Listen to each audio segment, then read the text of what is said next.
Hi guys, my name is Lindsay and welcome back to my channel.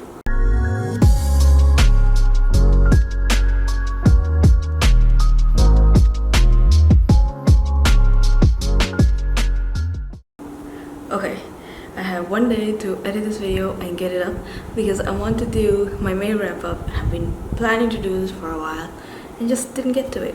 So let's just go through all the books I read in May. I read around 7 books in total, which is a normal amount. I would say I've been reading more so because I've been home a lot. So normally I would read about 4 books per day. Let's just get right into the video because I have a lot to talk about. So the first one I'm going to talk about is Bewilderment by Richard Powers. This I talked about in my earlier video where I gave you really cool books that have like great concepts. If you watch that video then you can skip ahead because I do leave chapters down below.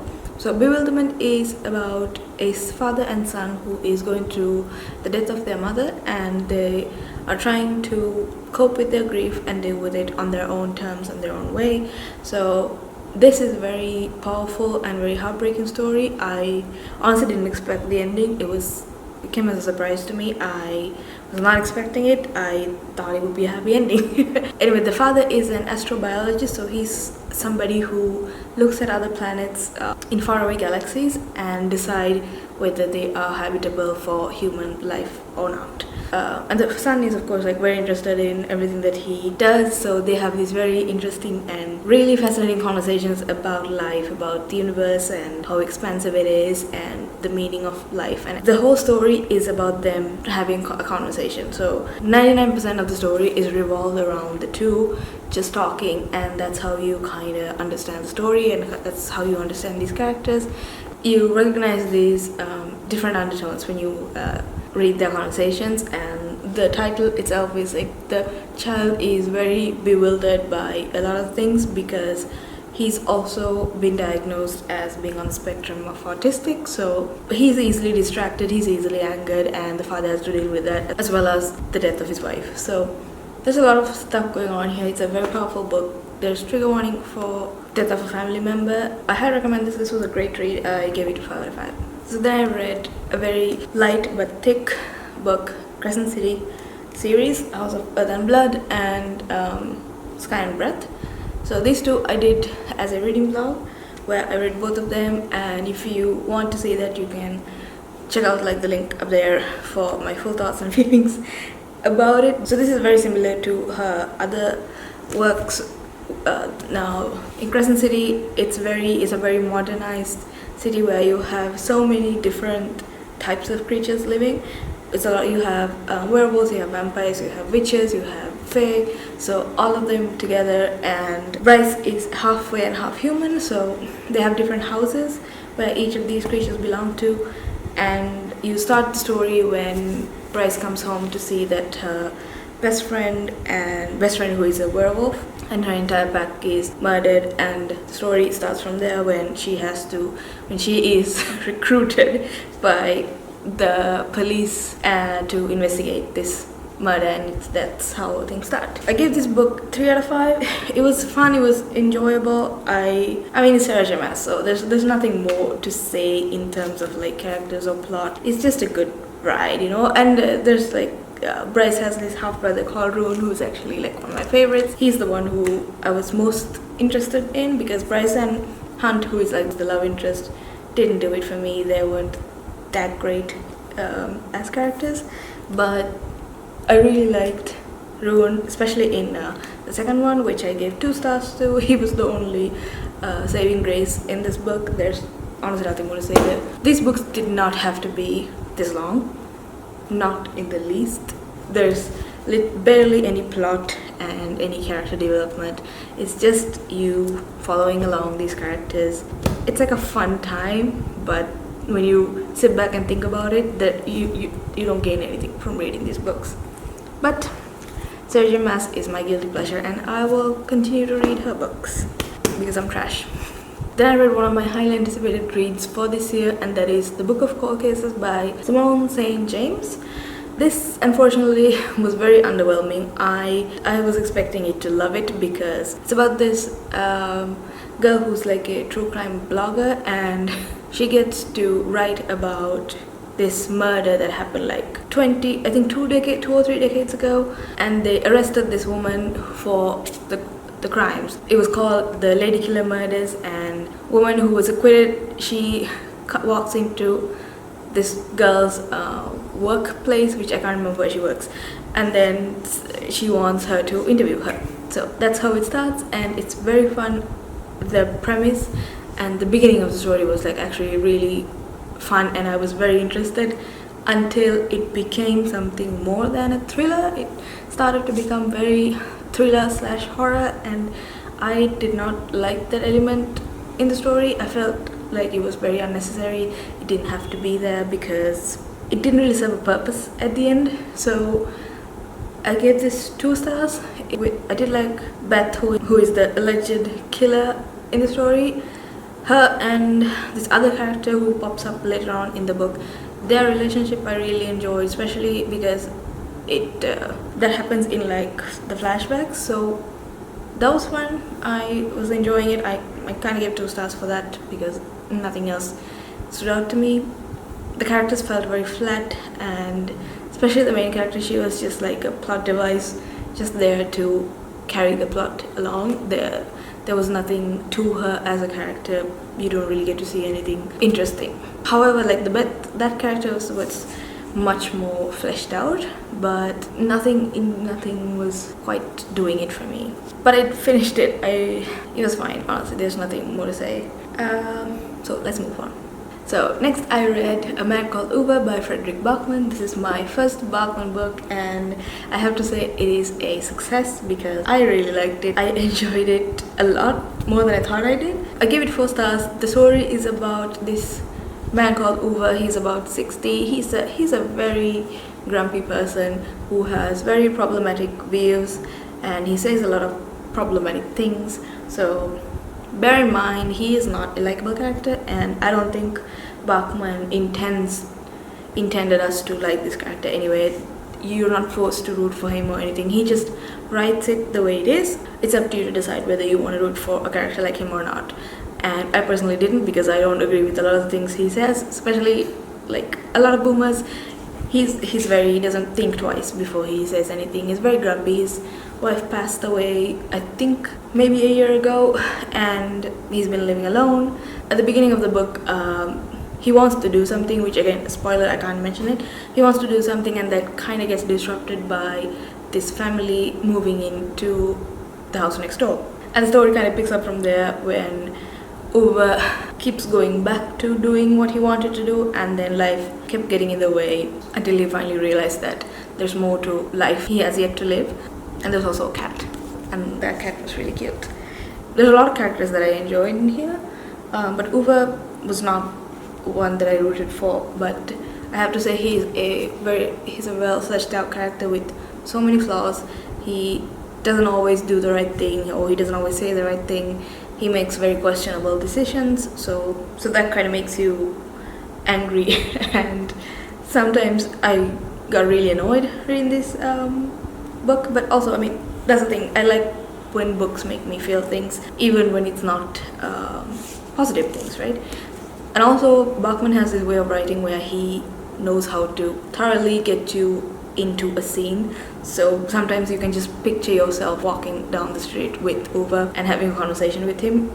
His writing is that good, and I love the way he writes dialogues. I love his descriptions. All in all, it was a great book. I gave this 4 stars. I didn't give it 5 stars because of Uber as a character, and that's something I just can't get over. And he does a lot of unnecessary insults here and there, and just no, I couldn't really stomach all that.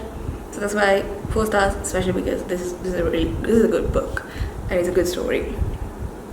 So I'm excited to read more of Bachman because I really want to read Bear Town.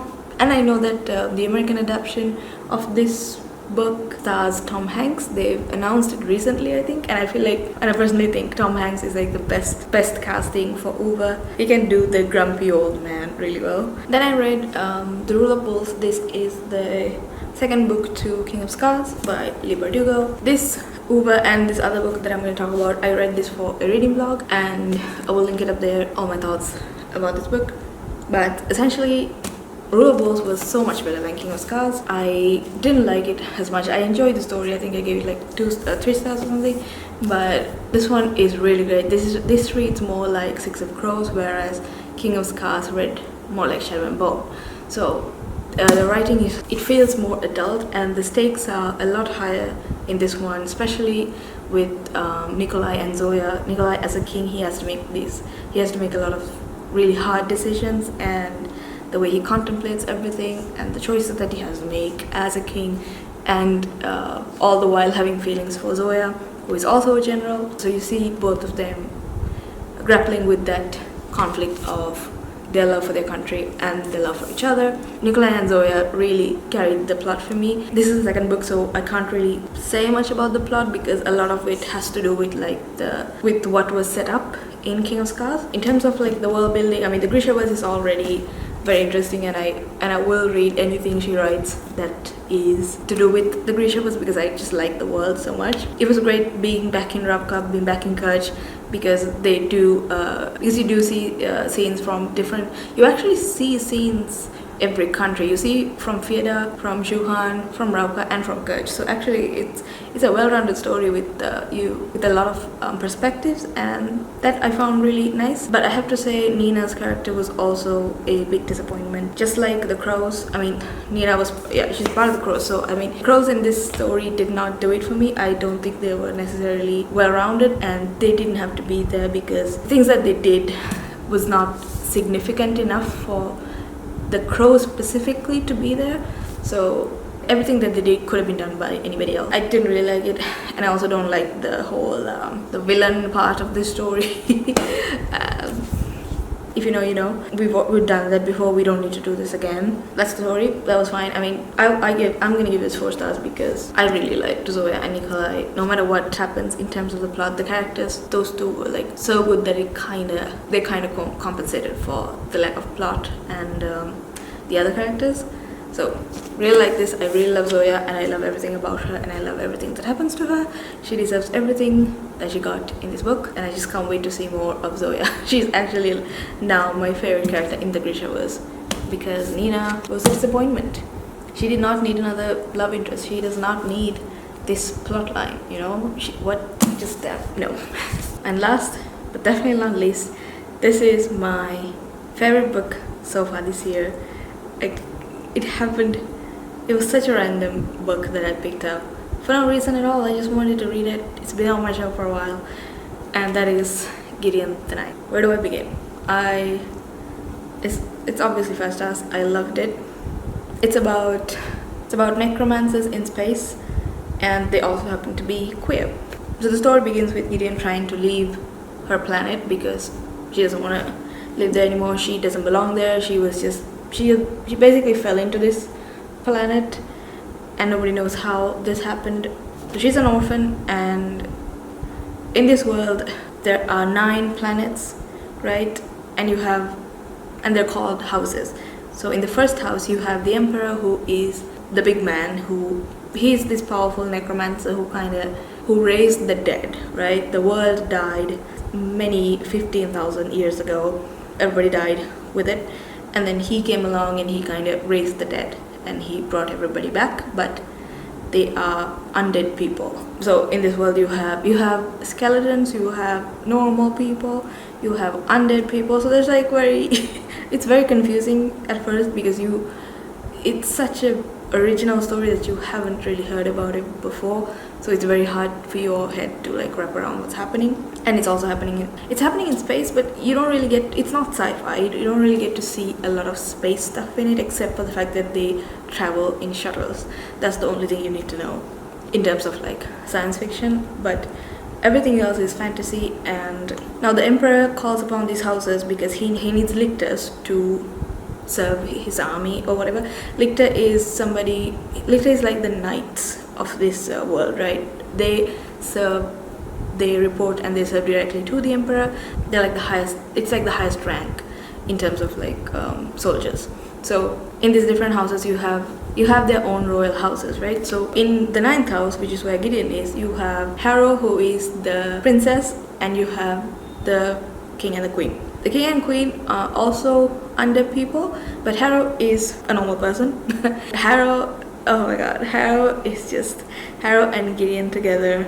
Tell me a better pair after you read this book. They are incredible. They are just so, they live to just torture each other. They hate each other, and you see why they hate each other. It's not like this kiddie banter, right? They actually hate each other, and it's kind of funny, and it's also sweet at the same time because their humor is it's very effortless. It's actually funny. It makes you laugh out loud. Gideon especially is just so hilarious.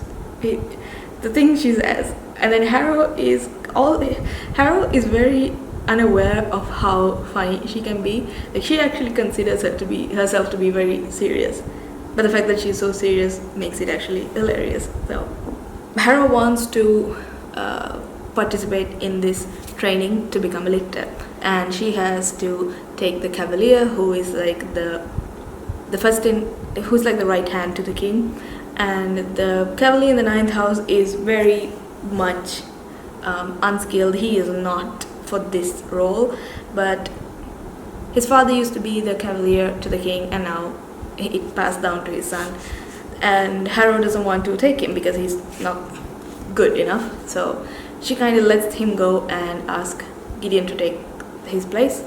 So Gideon and Harrow, they go to the planet where the first house is, and it's called the Canaan house, where they train and things. And then you have like the other people from like the different houses coming there, and you start the training. And the training is not the normal training where you just learn how to be a lictor. Oh my god, it is so fucked up.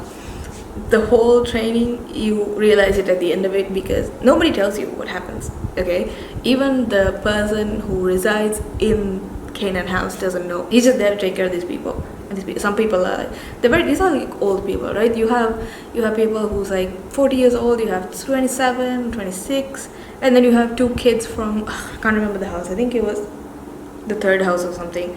They're like 14 and 16. The adept, who is like the person training, and their cavalier. So oh my god, pick this book up. It is so good. Like, it's essentially a murder mystery in space with skeletons and lesbians. Everything that happens. I got a call, so I forgot what I was talking about. It doesn't matter. Just read this book. You will never read something like this again. So once you finish it, you're gonna want to read it again, and that's all I've been thinking about. I've been wanting to pick this up, but I just have so many books on my shelf that I need to read. But I'm gonna eventually get to it. I have the audiobook, so I might just listen to that. It's such an original idea, and the characters are just so well-rounded.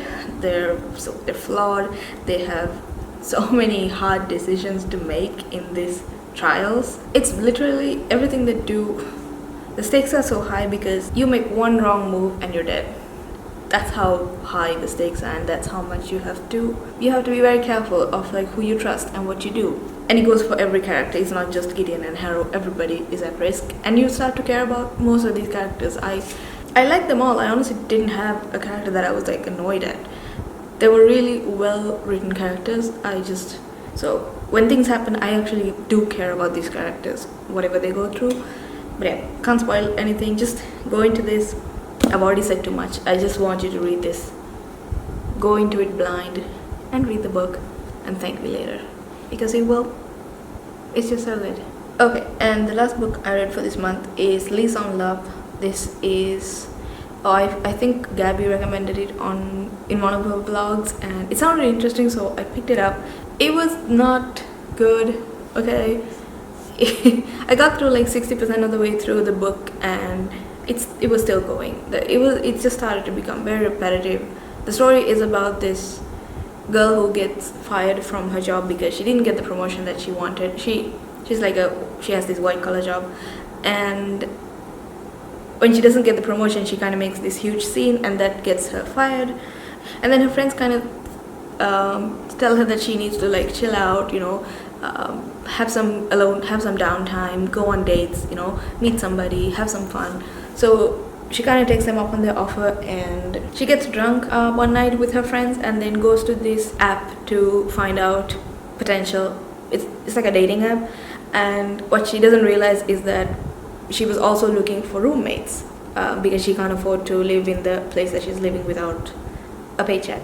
Instead of going to like the dating app, she kind of accidentally goes to the roommate app and she swipes on some guy, and then she sets up a meeting without knowing that it's actually a meetup to talk about like their living situation as opposed to a date, which she thinks it is. She goes to it and this guy shows up and he starts to ask her all these questions about, where like what kind of an apartment does she have and where does she live and all that stuff, and he starts writing that stuff down. Now keep in mind, she thinks this is a date, so she finds it very awkward and weird, so she kind of calls him out on it and says like, I don't want to do this, like why are you asking me all these questions, we're on a date. And he's like, this is not a date, I'm just looking for a roommate. And then it picks up from there. He apparently lives in this very rich brownstone. Brownstone is like those big ass houses in New York that's very expensive and old. So he's like filthy rich and he doesn't need a roommate, but he's just alone. He recently lost his parents and he kind of plays video games all day in his house, and he just wants a roommate to keep him company. So that kind of starts from there. She moves in, the rent is like really low so she can afford it, and she starts her small business as a florist. It was fine. I mean, I really like the premise. I like to read about people just venturing out on their own and doing their own thing. It's such a dream, and I like to read about stories like that. So it was fun for a while. It just didn't go anywhere. Like even this whole, it's a romance, so of course like you have the initial attraction and it's roommates to lovers, so you have the initial friend stage, and then of course like you start to develop feelings for each other, and that's it. Nothing happened after that. It was just them yearning and saying, oh, we can't be together, we have problems we need to figure out before we can be together, but we want to be together, but we can't be together, so let's talk about it, let's come to the same conclusion that we did 3-4 chapters ago. So no, I was just so bored. I mean, honestly, I didn't even have the audiobook for it, so I was just reading it on my Kindle, and that's just not a good thing. I read pretty fast on a Kindle, but I just couldn't get through a chapter in a day. It was so boring, and the main character also, like, she has no depth, okay? Like, she's constantly talking about how great she is in bed and how great her friends are and how great her life is. I mean, great, good for you, but what else do you have to say, right? And these problems that didn't really have kept coming up, and which was never indicated to her as a character. Like from the beginning, I was like, where is this coming from? Like, you were never a person who seemed to have these problems, you know? There was no indication, as opposed to like the male character who did. You can see that he has some issues that he needs to deal with, so I wasn't really surprised about that. But the main character, who is, what's her name, I can't remember her name, it was not good. I was very disappointed because I really wanted to like that book.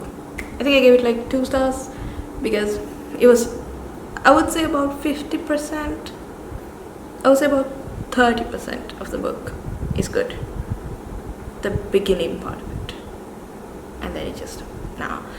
Okay, so that is all the books I read in May. I'm gonna wrap this up now because I need to edit it and put it up. If you like this video, give a thumbs up, and if you want to see more of this type of videos, please subscribe, and I hope you're here for the long run. I hope you have a great day wherever you are, and I'll see you soon with a new video.